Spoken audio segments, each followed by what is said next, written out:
ये देखो मैं भी दे के आया हूं। मैं हमेशा डालता हूं अपना वोट। ये केवल मैं कहता ही नहीं हूं, पहले करता हूं। कहीं बाहर होता हूं तो किसी तरह आ जाता हूं। एक बार तो ऐसा हुआ कि मुझे प्लेन से आना पड़ा, वोट डालकर फिर जाना पड़ा और दूसरे दिन कथा शुरू कर दी। मैंने अपना वोट डाला।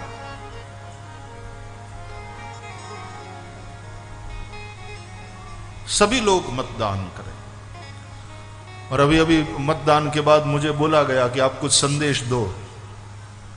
इलेक्शन कमीशन वाले भी मेरे पास आते हैं, वो कहते हैं आप सब लोग संदेश देते रहो, लोगों को प्रेरणा करते रहो ताकि लोग वोटिंग करें।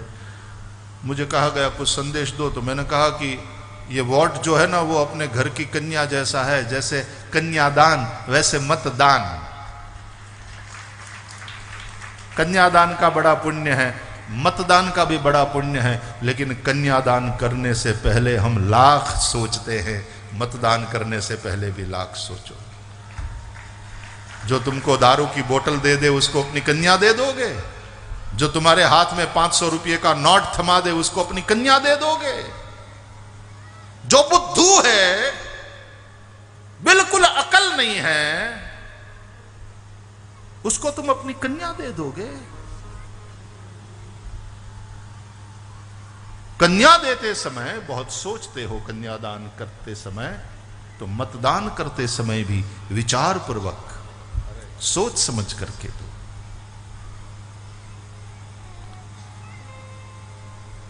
और एक बात ही कहता हूं अंतिम, क्योंकि अभी 2 चरण में और चुनाव बाकी है देश में, कि जो मतदान करो वो निर्णायक मतदान करो, खंडित नहीं, निर्णायक मतदान करो, ताकि स्पष्ट बहुमत के साथ सरकार बने, ताकि वो मजबूत सरकार हो और देश में हम मजबूती के साथ खड़े रहें। कमजोर सरकार के चलते देश कमजोर बनेगा, विश्व में हम कमजोर बनेंगे। सरकार मजबूत हो।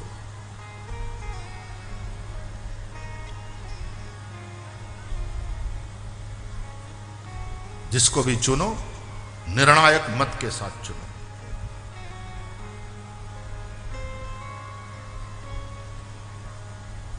नहीं तो ऐसी सौदेबाजी होगी साहब दिल्ली में कि मैं और आप नाटक देखते रह जाएंगे और देश कमजोर होगा। रोते रह जाएंगे, सब आश्वासन देंगे और कोई कुछ नहीं करेगा। सबके अपने अपने स्वार्थ होंगे। इसलिए ऋषियों की जो दृष्टि है तदनुसार नेशन फर्स्ट, फिर पार्टी, फिर मैं, पहले राष्ट्र, पहले मेरा राष्ट्र, फिर मेरी पार्टी, फिर मैं। आज राजनीति इतनी गिर गई कि सबसे पहले मैं, मेरा क्या, मुझे क्या मिलेगा इसमें। ये इनको सेवा करने का बुखार चढ़ा है क्या कि अपने घर के 5 करोड़ खर्च करके तुम्हारी सेवा के लिए आ रहे हैं? राम भजो। ये जनता है, ये सब जानती है। और जिसने 5-10 करोड़ लगाया है वो अनेक गुणा करके निकालेगा नहीं क्या? कड़वी वास्तविकता है यार, स्वीकार करो या न करो, लेकिन कड़वी वास्तविकता, हकीकत यही है। हमने कहां पहुंचा दिया है राजनीति को? कोई तो माई के लाल निकले जो बिल्कुल अपना स्वार्थ छोड़कर केवल केवल केवल राष्ट्र के लिए जीता हो, जिसको अपने लिए कुछ नहीं चाहिए, जो राष्ट्र के लिए जीने वाला हो। एक तहसीलदार हो, वो भी बहुत कुछ कर सकता है यदि इस भाव से करे तो। एक जिला समाहर्ता हो, बहुत कुछ कर सकता है। एक विधायक हो, आमदार हो, खासदार हो, बहुत कुछ कर सकता है। लेकिन अंदर से ये देशभक्ति तो पहले हो, देश के लिए वो आग तो हो। भारत माता की, भारत माता की, भारत माता की।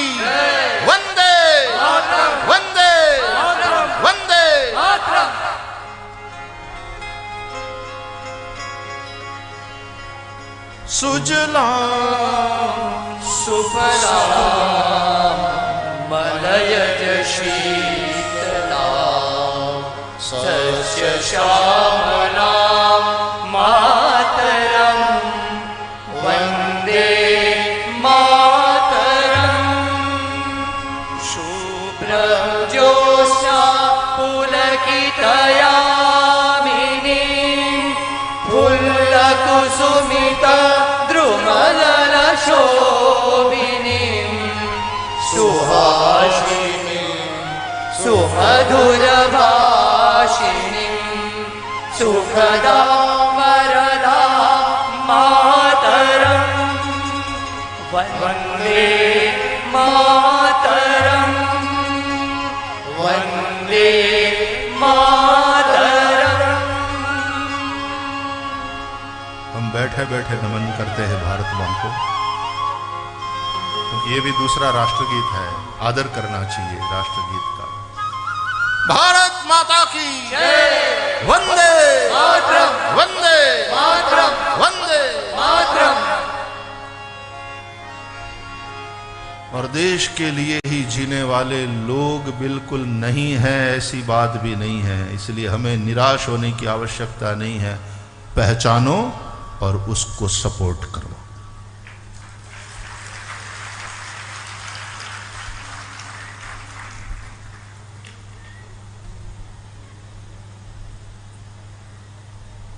भारत में इतना ज्यादा पोटेंशियल है।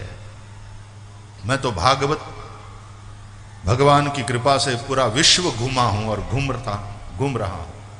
प्राय सभी खंडों में जा चुका हूं, लेकिन पूरी दुनिया घूमने के बाद कह रहा हूं कि भारत में और भारतीयों में जो है वो विश्व की और प्रजा में नहीं देखने को मिला।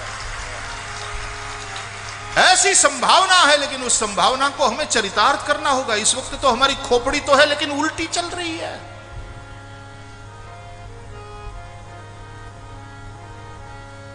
चरित्र में गिरावट है। आदमी मानता है कि संपत्ति मेरी है क्योंकि मैंने कमाई है, मैंने मेहनत करी है। बात सही है।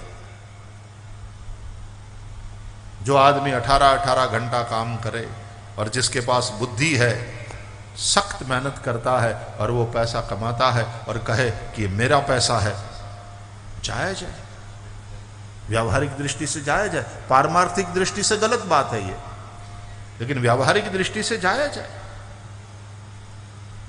पूंजीवाद। लेकिन उसकी खामी यह है कि पैसा मेरा है, इसलिए मैं चाहे जैसा उपयोग करूं। गवर्नमेंट को मैंने टैक्स चुका दिया, मैंने जितना कमाया उससे गवर्नमेंट को जो टैक्स देना चाहिए था मैंने चुका दिया। अब जो पैसा है मेरा है, चाहे मैं वैसे उपयोग करूं, मैं चाहे शराब पीऊं, मैं चाहे अय्याशी में वो पैसा खर्च करूं, चाहे जहां कहीं फेंकूं, मेरा पैसा है, मेरा अधिकार है। ये खामी है कैपिटलिज्म की, कि वो उस संपत्ति को वो अपना मान लेता है। और खूबी ये है कि वो बहुत मेहनत करता है, अपने आप को सक्षम बनाता है, पैसा कमाता है। सोशलिस्ट कहता है समाजवाद। ना ना ना, समाज संपत्ति किसी एक की नहीं हो सकती। देश की संपत्ति पर देश के सभी लोगों का समान रूप से अधिकार होता है। ये समाज की संपत्ति अच्छी बात है, लेकिन उसकी खामी यह है कि लेने के लिए तो सब तैयार रहेंगे, लेकिन संभालने की जिम्मेदारी कोई स्वीकार नहीं करता। हमारे यहां एक कहावत है गुजरात में, सहियारी गाय मां कीड़ा पड़े।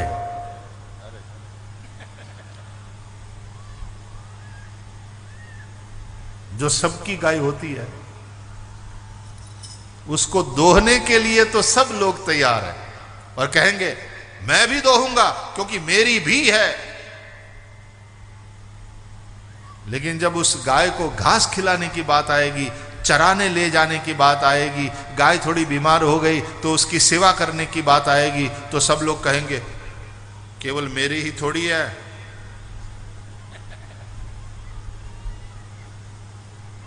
मैं अकेला क्यों करूं, सब लोग दूध पीते हैं, सब लोग करो। यह समाजवाद की खामी। लाभ लेने के लिए सभी आगे आएंगे, लेकिन सेवा करने के मामले में केवल मेरा ही थोड़ी है, सब करो। तू करेगा तो मैं करूंगा, वो कहता तू करेगा तो मैं करूंगा, तू पहले, तू पहले, सेवा करने में तू पहले और लाभ लेने में मैं पहले।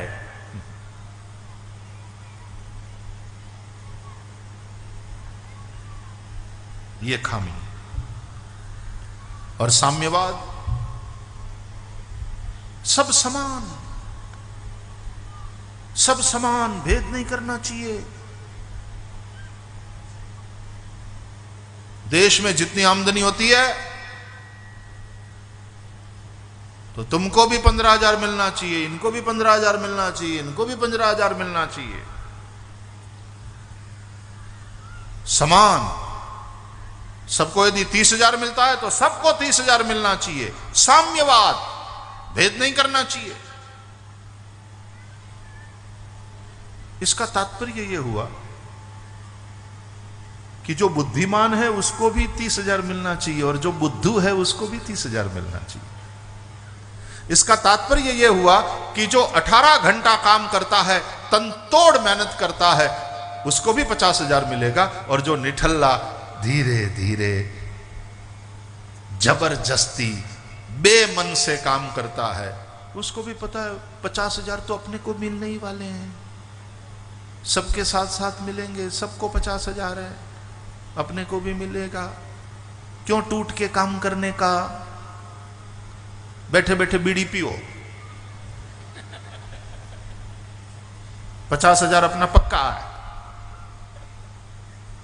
ये साम्यवाद की खामी।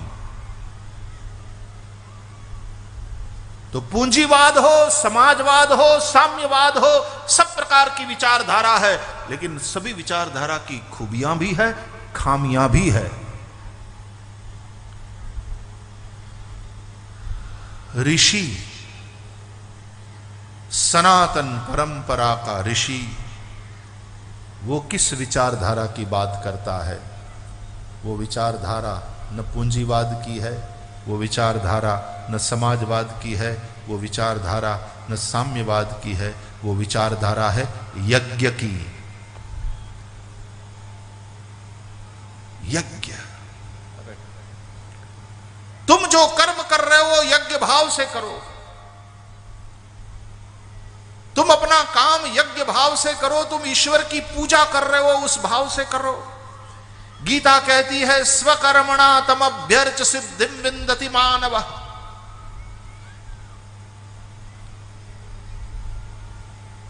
स्वे स्वे कर्मण्यभिरतः संसिद्धिम लभते नरः। अपने अपने कर्तव्य कर्म में लगे रहो। तुम्हारा कर्तव्य कर्म तुम्हारा धर्म है, उसके द्वारा तुम उस विश्वरूप परमात्मा की आराधना करो, और फिर जो मिले तुम्हें तुम्हारे पुरुषार्थ के फल स्वरूप उसको परमात्मा का प्रसाद मानो। ये प्रसाद है, इसलिए इसका दुरुपयोग करोगे पाप लगेगा।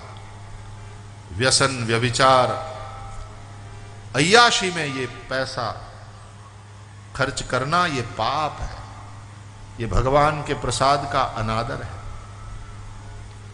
प्रसाद में आदर बुद्धि होती है। और दूसरी बात कि तुम इसका दुरुपयोग तो नहीं करोगे, लेकिन प्रसाद है, अकेले नहीं खाना चाहिए, बांट कर खाओ। इसको कहते हैं यज्ञ। सो यज्ञ वो केवल हवन कुंड बना करके उसमें आहुति देना ये नहीं है, वो तो एक रिचुअल है, लेकिन यज्ञ एक जीवन शैली है, इट्स वे ऑफ लाइफ। यज्ञ इज डिसेंट्रलाइजेशन ऑफ वेल्थ। मुझे जो मिला, एक तो मुफ्त का नहीं चाहिए। फिर से मैं कह दूं, कल जो मैंने कहा था, मुफ्त खोरी को बढ़ाओ मत। इस देश को बर्बाद कर रहे हो तुम, मुफ्त खोरी को बढ़ाओगे तो। लोगों को इज्जत के साथ जीना सिखाओ, लोगों को भिखारी मत बनाओ, लोगों को रोजगार दो। मुफ्त में तुम खिलाते रहोगे तो कोई काम करेगा नहीं, काम करने के लिए कोई राजी नहीं है। आज ऐसी स्थिति हो गई है, आदमी अंदर से इतना आलसी है कि बिना काम किए मिले मुफ्त में तो नहीं करना है काम। मनरेगा वाली योजना अच्छी लाए, अच्छा था, ये करो। हालांकि फिर उस योजना में जो भ्रष्टाचार हुआ, ये एक अलग विषय है, और उस भ्रष्टाचार को रोकने के लिए वर्तमान सरकार ने जो उपाय किए वो भी सराहनीय है। लेकिन मनरेगा जैसी योजना में एक एक आदमी को रोजगार मिले, मिनिमम रोजगार की गारंटी, इतना दिन तो तुम्हें काम मिलेगा और उसके लिए तुम्हें पैसा मिलेगा, इस तरह से करो। ये क्या 72,000 तुम्हारे खाते में जमा कर दो?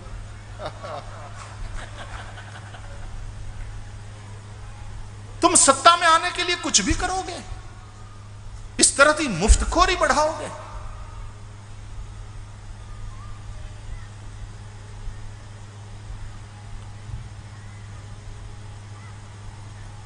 काम दो, मनुष्य का गौरव करो, उन्हें भिखारी मत बनाओ, उन्हें तेजस्विता के साथ जीना सिखाओ, और वे तेजस्विता के साथ जी सके ऐसी व्यवस्था लाओ। तुम सरकार में हो, यह तुम्हारी जिम्मेदारी बनती है। ऐसा गवर्नेंस ले आओ, यह तुम्हारी जिम्मेदारी बनती है यदि तुमने सरकार बनाई है।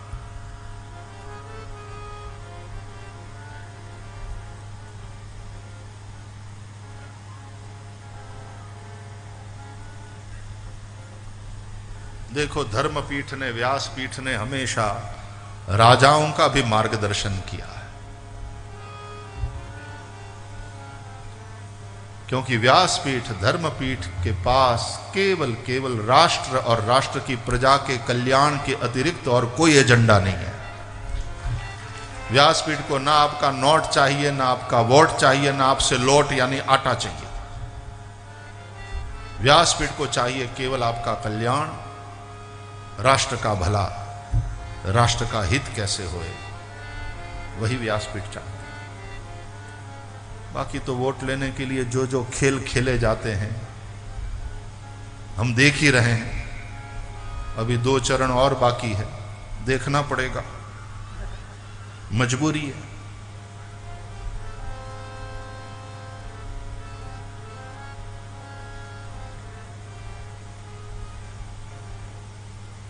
लेकिन इन सभी कमजोरियों के साथ डेमोक्रेटिक सिस्टम श्रेष्ठ है, यह तो है। लेकिन इस डेमोक्रेसी को मजबूत बनाना है। क्या है डेमोक्रेसी की व्याख्या? जहां शासन by the people, of the people, for the people हो। लेकिन विडंबना यह है, करुणता यह है कि इस वक्त हमारी democracy not by the people but by the people, bye there what, not of the people, of OFF, and not for the people but far from people. हमारी डेमोक्रेसी की यह दशा करके रखी है। जिस प्रकार से चुनाव के प्रचार हो रहे हैं, सुन सुन करके लगता है कि यार और कितना गिरोगे, और कितना गिरोगे, और कितना गिरोगे। और हद तो हमारी बेवकूफ़ी भी कोई कम नहीं है, वो उतना गिर करके जो बोल रहे हैं और हम तालियां बजा रहे हैं, खुश हो रहे हैं। जिस देश में प्रजा इतनी नासमझदार होगी, जिस देश में प्रजा इस प्रकार की बेवकूफी को चला लेगी, जिस देश में भ्रष्टाचार को देखकर प्रजा के अंदर आक्रोश पैदा नहीं होगा, वह देश तरक्की नहीं कर सकता। डेमोक्रेटिक सिस्टम सबसे श्रेष्ठ है, प्रोवाइडेड देश का प्रत्येक नागरिक एजुकेटेड हो। डिग्री ना हो तो कोई बात नहीं, कम से कम विचारशील हो, समझदार हो, क्योंकि ज्ञान और समझदारी कोई डिग्री की गुलाम नहीं है।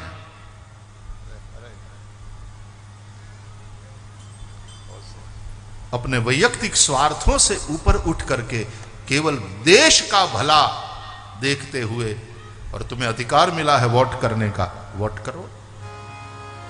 इसलिए मैंने पहले ही दिन कहा कि मैं कथा केवल तुम्हारे पुण्य की संपत्ति बढ़े और तुम्हारे लेने के लिए भगवान का विमान आवे, उस भाव से मैं कथा नहीं कर रहा हूं। मैं तो चाहता हूं चरित्र निर्माण हो, एक एक व्यक्ति का चरित्र ऊपर उठे, हम अच्छे नागरिक बने, हम सच्चे इंसान बने। मेरे बोलने का तो यही हेतु है।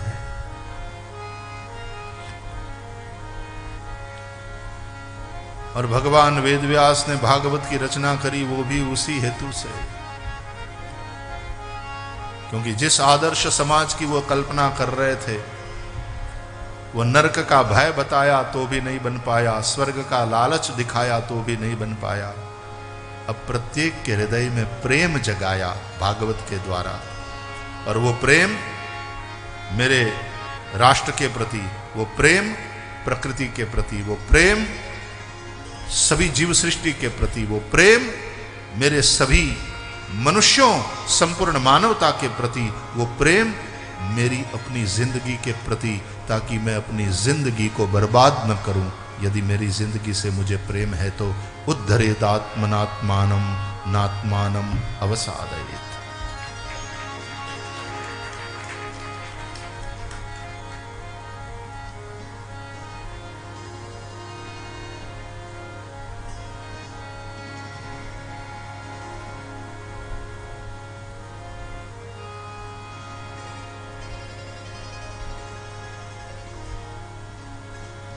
पृथु भगवान, शासन व्यवस्था, ये सब भागवत में है कथा। वो शासन व्यवस्था धर्मनिरपेक्ष हो कि धर्म सापेक्ष, उसकी चर्चा है। मैं तो कहूंगा जिसको चुनाव लड़ना है उसको अनिवार्य रूपेण पहले पृथु प्रकरण पढ़ लेना चाहिए। मेरी चले तो मैं टिकट ही न दूं, चुनाव में खड़े रहने की तब तक इजाजत न दूं जब तक ये पढ़ न ले ठीक से। चुनाव लड़ने के लिए खड़े होने वाले को पता ही नहीं, अपने संविधान को कभी तुमने पढ़ा है? कॉन्स्टिट्यूशन को पढ़ा है एक बार भी? चुनाव लड़ने खड़े हो गए, अपना कॉन्स्टिट्यूशन पढ़ा है? तुम्हारे संविधान के विषय में तुमको पता है?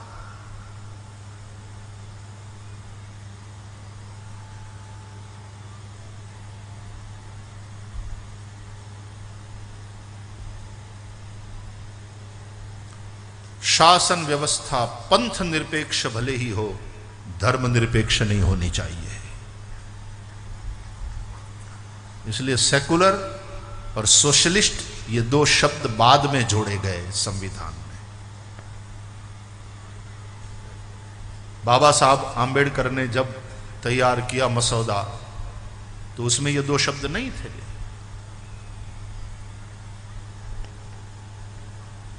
ठीक है, we are a secular state, हमें गौरव के साथ स्वीकार है, लेकिन फिर सेकुलरिज्म की व्याख्या निश्चित करनी पड़ेगी। सेकुलरिज्म का अर्थ धर्म रहित शासन व्यवस्था हम नहीं करेंगे। सेकुलरिज्म का अर्थ है पंथ निरपेक्ष शासन व्यवस्था, परंतु धर्म सापेक्ष शासन व्यवस्था। एक सत्र में कथा होती है साहब, मेरे पास उतना समय नहीं होता, नहीं तो मैं एक एक प्रकरण पर विस्तार से बोलना चाहता हूं, और खास करके तुम्हारे जैसा जब समझदार वर्ग सामने बैठा हो, सुनने वालों की सुनने की भी तो तैयारी होनी चाहिए ना। नहीं तो सभी कहते हैं भागवत है, आप तो कन्हैया की माखन चोरी की लीला बताओ, आप रास लीला बताओ, आप तो भजन गाओ। कथा भी एक सात्विक एंटरटेनमेंट बनकर के रह जाती है, जबकि कथा जन जागरण के लिए, कथा चरित्र निर्माण के लिए। मैं ये जो बातें कह रहा हूं, मुझे इस बात का आनंद है कि इतनी बड़ी संख्या में आप लोग ये बातें सुन रहे हो और पूरे तन्मयता के साथ सुन रहे हो, पूरे मन से सुन रहे हो। और टीवी पे जो लाइव चल रहा है तो इस देश की लाखों लाखों जनता सुन रही है इस बात को।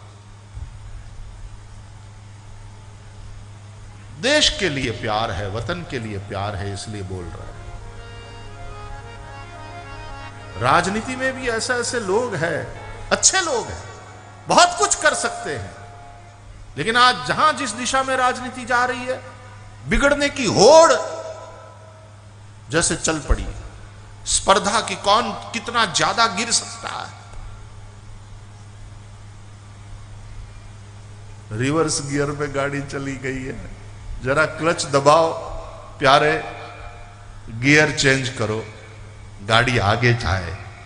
भारत माता की गाड़ी आगे जाए, फर्स्ट गियर हो, सेकंड गियर हो, थर्ड गियर हो, फिर टॉप गियर में चल पड़े, और हिंदुस्तान इतना आगे बढ़े, इतना आगे बढ़े, इतना आगे बढ़े कि हम कह सके सारे जहां से अच्छा हिंदुस्तान हमारा, सारे जहां से अच्छा हिंदुस्तान हमारा, सारे जहां से अच्छा हिंदुस्तान हमारा।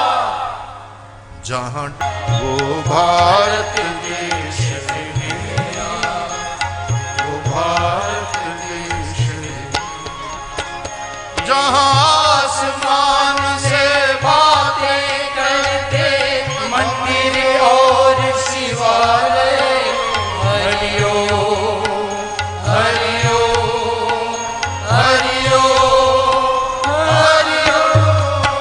जहाँ आसमान से बातें करते मंदिर और शिवालय, किसी घर पर किसी कोई न डाका डाले, कोई न डाका डाले। और प्रेम की बंसी जहाँ बजाता आए शाम सवेरा, वो भारत देश है मेरा, वो भारत देश है मेरा। जहां डाल डाल कर सोने की चिड़िया करती है बसेरा, वो भारत देश है मेरा, वो भारत देश है मेरा, वो भारत देश है मेरा, वो भारत देश है। भारत माता की जय।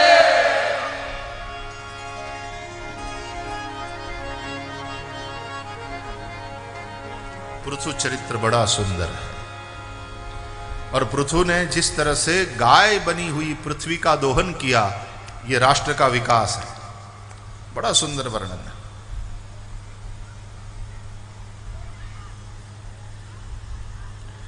जिस तरह से सभी समुदाय के लोगों ने पृथ्वी का दोहन किया, गौरूप धारिणी पृथ्वी, उसमें प्रत्येक वर्ग को रोजगार उपलब्ध कराने की बात है।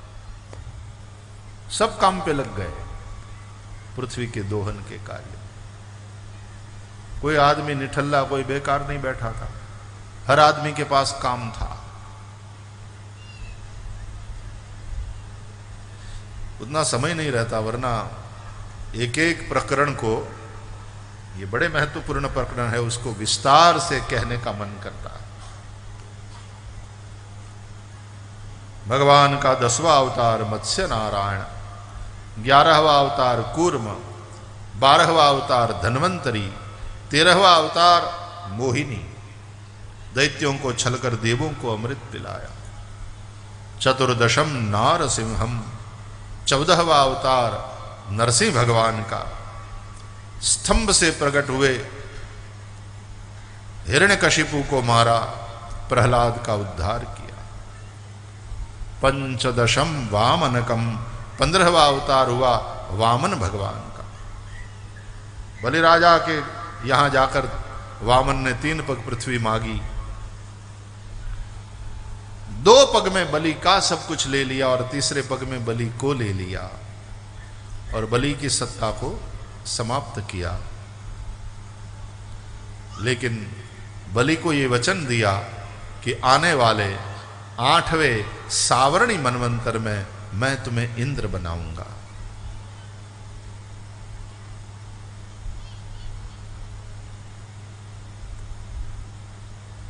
देखो, भगवान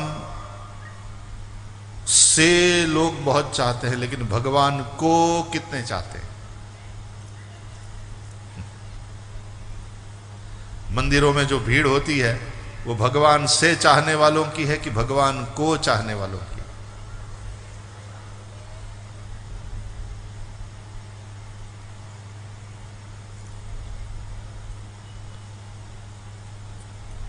भगवान को कितने लोग चाहते हैं? मंदिर में जाते हो तो भगवान को चाहते हो, इसलिए जाते हो। कितने लोग जाते हो इस तरह? भगवान को चाहते हो। और भगवान से चाहने वाले कितने लोग हैं? भगवान से नहीं चाहते। मैं तो हाथ उठाता हूं भाई, मैं तो चाहता हूं, मैं भगवान को भी चाहता हूं, मैं भगवान से भी चाहता हूं, और मैं अपने भगवान से यही चाहता हूं कि मेरा देश तरक्की करे। मैं भगवान से यही चाहता हूं हर मानव मानव बने, हर मानव के भीतर प्रेम प्रकट हो, इंसान इंसान से प्यार करे। मैं भगवान से ये चाहता हूं। भगवान से भी चाहो, कोई बात नहीं, लेकिन पति से तो चाहे और पति को न चाहे, उस पत्नी को क्या कहोगे?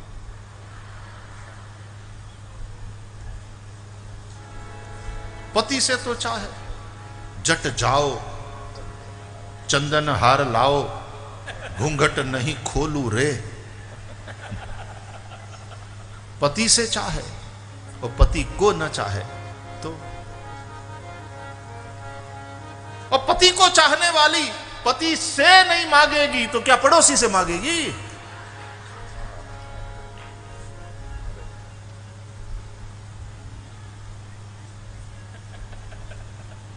अपने पति से ही मांगेगी। हम प्रार्थना करें अपने परमात्मा से, लेकिन क्या प्रार्थना करें, यह महत्वपूर्ण है।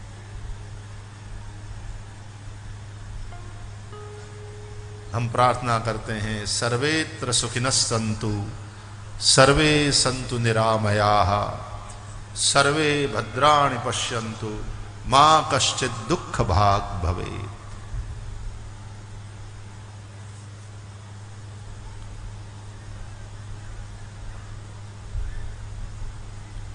काले वर्षतु पर्जन्यः पृथिवी शस्यशालिनी, देशोऽयं क्षोभरहितः, ब्राह्मणाः सन्तु निर्भयाः। ये हम चाहते हैं, ये हमारी प्रार्थना है।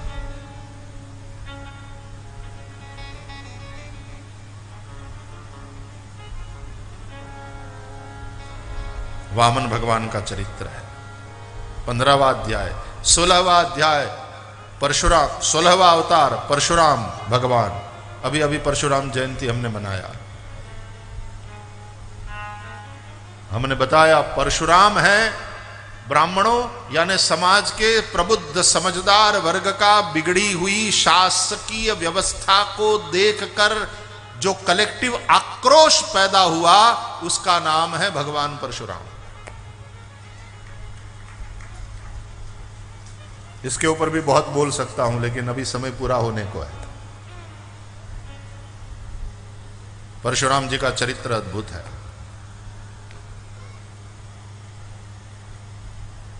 तब चरित्रमत्यद्भुतम, एक एक अवतार से यह कहना पड़ रहा है। 17वां अवतार ज्ञानावतार व्यास भगवान के रूप में, 18वां अवतार धर्म मूर्ति भगवान श्री राम मर्यादा पुरुषोत्तम प्रभु का, 19 और 20वां अवतार बलभद्र और श्री कृष्ण के रूप में, 21वां बुद्ध, 22वां कल्कि होगा। 2 रह गए, इसमें अभी हरि अवतार की बात नहीं आई। कई लोगों के मतानुसार हरि भी 2 अवतार, एक गजेंद्र का उद्धार किया वो, और दूसरे मधुवन में ध्रुव जी को दर्शन दिया वो वाले हरि। अच्छा, इसमें हंस और हयग्रीव की भी बात नहीं आई, तो तब तो ये सब आप मिला लो ना, तो 24 से और आगे निकल जाएगा आंकड़ा। और इसलिए कहा अवतारा ही असंख्या, अवतार असंख्य। And there is nothing like last incarnation in Hinduism. ये अच्छी बात भी है और उसका एक खतरा भी है। खतरा क्या कि कई तथाकथित लोग अपने आप को भगवान कहने लग जाते हैं कि वो जिस कल की भगवान की तुम राह देख रहे हो वो हम आ चुके हैं।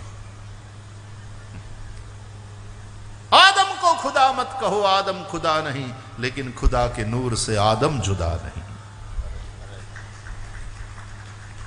इन 24 अवतारों की कथा श्रीमद् भागवत में है। भगवान वेद व्यास जी ने लिखा और शुकदेव को पढ़ाया, और शुकदेव ने गंगा तट पर अनशन लेकर बैठे राजा परीक्षित को सुनाया। वही कथा हम लोग सुन रहे हैं। आइए, समय पूरा हो रहा है, आगे वाली कथा फिर कल ठीक 3 बजे से 2 मिनट भगवान नाम का आश्रय करते हुए। राधे कृष्ण कृष्ण कृष्ण राधे राधे, राधे कृष्ण कृष्ण कृष्ण राधे राधे, राधे कृष्ण कृष्ण कृष्ण राधे राधे, राधे कृष्ण कृष्ण कृष्ण राधे राधे, राधे कृष्ण कृष्ण कृष्ण राधे राधे, राधे कृष्ण कृष्ण कृष्ण राधे राधे, राधे कृष्ण कृष्ण कृष्ण राधे राधे, राधे कृष्ण कृष्ण कृष्ण राधे राधे, राधे श्याम श्याम श्याम राधे राधे, राधे श्याम श्याम श्याम राधे राधे, राधे श्याम श्याम श्याम राधे राधे, राधे श्याम जय श्याम श्याम सुंदर श्री यमुने महारानी की जय हो। राधे कृष्ण कृष्ण कृष्ण राधे राधे, राधे कृष्ण कृष्ण कृष्ण राधे राधे, राधे श्याम श्याम श्याम राधे राधे, राधे श्याम श्याम राधे राधे, राधे कृष्ण कृष्ण कृष्ण राधे राधे, राधे कृष्ण कृष्ण राधे राधे, राधे कृष्ण कृष्ण कृष्ण राधे राधे, राधे कृष्ण कृष्ण राधे राधे, हो राधे श्याम श्याम श्याम राधे राधे, राधे श्याम श्याम राधे राधे, राधे श्याम श्याम श्याम राधे राधे, राधे श्याम श्याम राधे राधे, राधे श्याम श्याम श्याम राधे राधे, राधे श्याम श्याम राधे राधे, हो राधे कृष्ण कृष्ण कृष्ण राधे राधे, राधे कृष्ण कृष्ण कृष्ण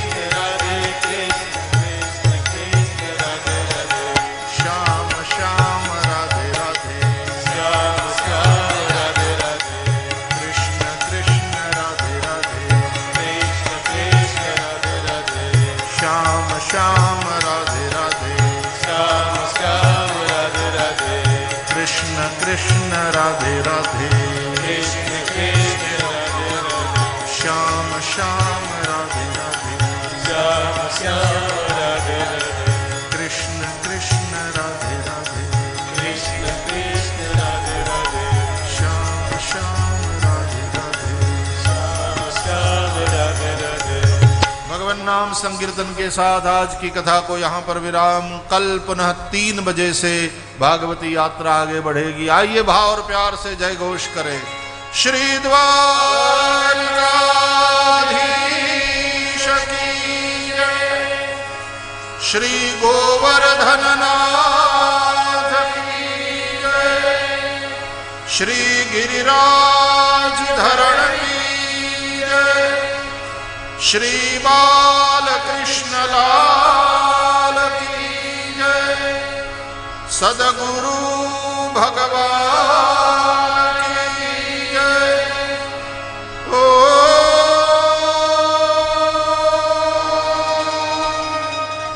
नमः पार्वती पतये हर हर महादेव हर। जय जय श्री राधे, जय जय श्री राधे, जय जय श्री राधे, श्री राधे, जय जय श्री राधे, श्री राधे, श्री वृंदावन